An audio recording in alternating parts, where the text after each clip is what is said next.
Hi, this is Jake Allen from beginnerstriathlontrainingsecrets.com, and today we're just going to go over a few bike basics for triathlon. So the first thing I would suggest is get a well-ventilated helmet, because when you're training you're going to be sweating quite a bit and your head's going to get hot, and your head contains, most of the heat and controls most of the heat of your body. So if your head's hot, then you're going to feel very hot as well. So a well-ventilated helmet is going to help you significantly.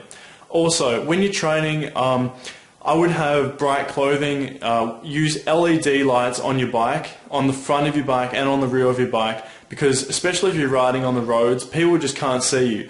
And if you're training late at night, which I often do, and you're riding on riding on bike tracks or whatever, it can be difficult to see where you're going because the areas are not well lit. So use bright coloured clothing, just like this blue little jacket, and red and white lights. So another tip is train outside.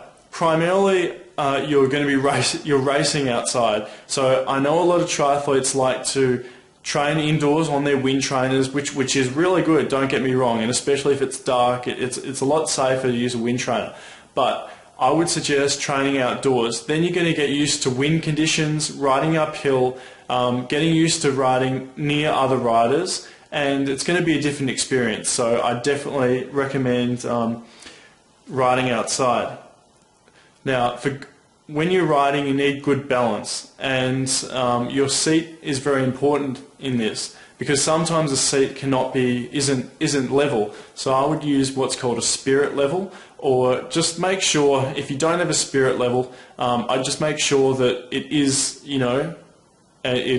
level, and that you do feel comfortable on the bike, because this is a lot of confidence. If you feel balanced, you're going to feel more confident.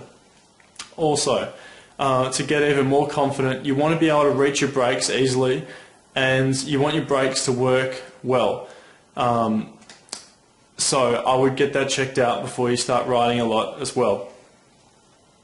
Tyres can affect handling significantly, because just like in a car, if you have a flat tyre, or if you have tyres that are not pumped up correctly, it can affect your handling of the car, and in this case affect the handling of the bike. So when you're training, I would suggest having your tyres at around 80 psi, but this will depend on what type of bike tyre you have.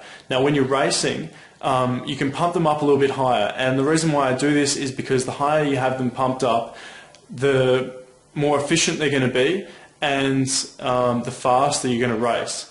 But I'd only have them pumped up to about 100 to 120 psi. Any higher than that, then it's just excessive.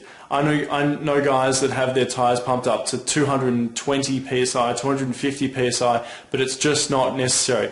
And you know what, just between you and me, having a really high tyre pressure means that you're going to get punctures a lot more easily, because let's face it, when you're racing, there is glass on the road, there are rocks on the road sometimes, and having a high tyres greatly increases your chance of having a puncture.